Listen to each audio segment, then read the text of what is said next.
Today I am going to teach you how to make a backwards loop increase.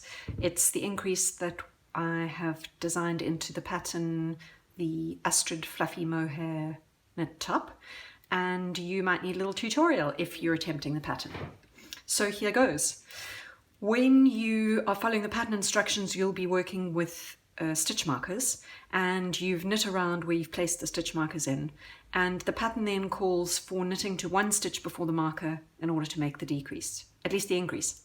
So you knit the last stitch leading up to the marker, and there's one stitch left, and then you make the increase as follows.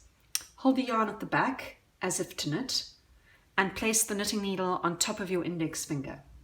Then wrap the yarn around your finger from the back to the front of the needle as well. Insert the needle into the loop from the front to the back, then remove your finger and pull the working yarn to tighten the loop that you've made and the extra stitch increase. Then take the yarn to the back and you can carry on knitting. So if you were working the pattern, you would knit the one stitch to the marker, slip the marker, knit one, and then make the increase again. So I'll show you again. Have the yarn at the back as if to knit, and place the knitting needle on your index finger. Wrap the yarn around your finger from the back to the front. Insert the needle into the loop on your finger from the front to the back. Then remove your finger and pull the working yarn to tighten the loop.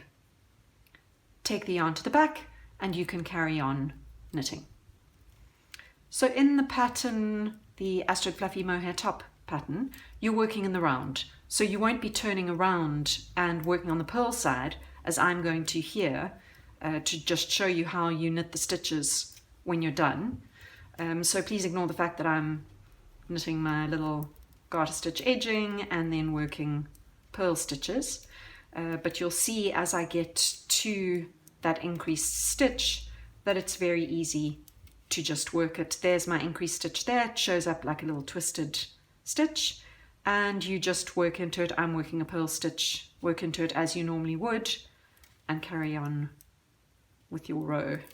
You can see it again on this side. There's my increased stitch, and I just knit through it.